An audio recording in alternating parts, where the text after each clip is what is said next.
M3 işlemcili MacBook Air mi yoksa M3 işlemcili MacBook Pro mu? Hangisini tercih etmeli? Hazırsak başlayalım.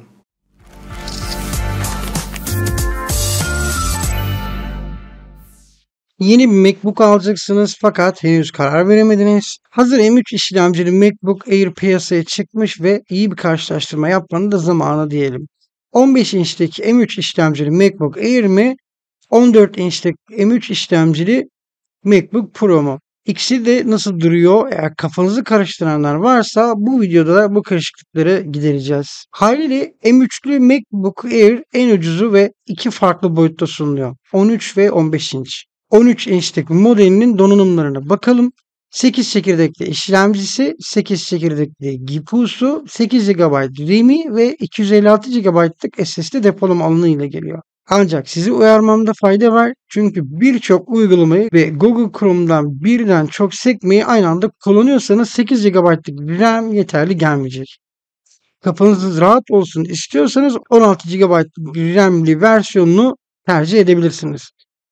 Bunun karşısında M3 işlemcili MacBook Pro'da ise sadece 14 inçlik modelde sunuluyor ve modelin özellikleri de şu şekilde.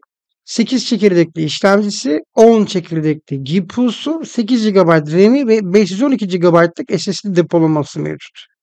Yine geri seviyesi 14 inçlik M3 işlemciye sahip MacBook Pro sadece 8 GB'lık RAM ile geldiği için canınızı sıkacak yavaşlamalar istemiyorsanız 16 GB'lık versiyonunu biraz fark verip erişebiliyorsunuz. Bahsettiğim gibi M3 işlemcili MacBook Air iki farklı ekran boyutuyla sunuluyor. 13.6 inç ve 15.3 inç.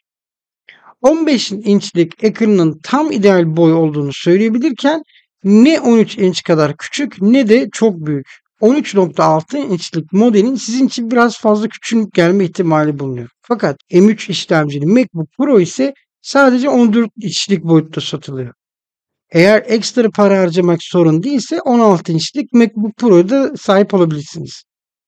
Hem de bu model giriş seviyesi M3 işlemci yerine daha güçlü olan M3 Pro ya da M3 Max ile donatılmış durumda. Hem M3 MacBook Air hem de M3 MacBook Pro modellerinin çözünürlük ve maksimum parlaklıkları ise şu şekilde. 13 inçlik M3 MacBook işlemciye sahip MacBook Air 2560'a 1664 çözünürlük ve 500 nit maksimum parlaklık sunuyor.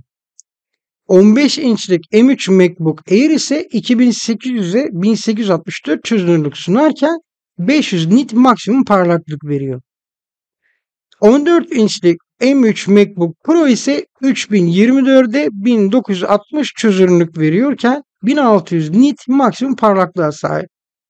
Basitçe belirtmek gerekirse eğer parlaklık özellikle laptopunuzu dışarıda kullanıyorsanız keskin ve yüksek çözünürlüklü bir ekran arıyorsanız ki bu da video ve grafik düzenleme için oldukça uygun olabiliyor. 14 inçlik M3 MacBook Pro sizin için en iyi tercih olabilir. Tasarım tarafına baktığımızda tasarım açısından da aynı olan açılarla başlayalım. Hani eğer telefonunuzdaki çentik kısmından hoşlanmıyorsan ekranın üstünde yer alan ve genelde web kamerası barındıran bu siyah alan dediğim yer hem MacBook Air'de hem de Pro modelinde de bu çentik bulunuyor. Farklılıklara geldiğimiz ise M3 işlemcili MacBook Air'in diğer renklere göre çok daha az parmak izi gösteren gece yarısı rengi bulunuyor. Renklerine baktığımızda yıldız ışığı, uzay grisi, gümüş, gece yarısı yani parmak izine dayalı dediğim bu renk seçenekleri mevcut. MacBook Pro'da ise parmak izinde dayanıklı uzay siyah rengi barındırıyor. Uzay siyah rengi sadece M3 Pro ve M3 Max işlemcili MacBook Pro modellerinde bulabiliyorsunuz. 14 inçlik M3 MacBook Pro 1.55 kilogram ağırlığında ve 1.52 santim kalınlık sunuyor. 15 inçlik M3 MacBook Air 1.51 kilogram ve 1.14 santimetre kalınlık sunarken 13 inçlik M3 MacBook Air ise 1.24 kilogram ve 1.11 santim kalınlığında. Eğer sırtınız ve omuzunuzda yük olmayacak bir laptop arıyorsanız 13 inçlik M3 MacBook Air siz için uygun görünebiliyor. Ayrıca Air ve Pro arasındaki dikkati çeken farklardan biri de Pro'da klavyenin yanlarında bulunan hoparlör mazgalları. Ses tarafına geldiğimizde ise her iki cihaz serisinde de M3 işlemcili 14 inçlik MacBook Pro'da 6 hoparlörlü ses sistemi, 13 inç, 15 inç ve M3 işlemcili MacBook Air'de ise 4 hoparlörlü ses sistemi var.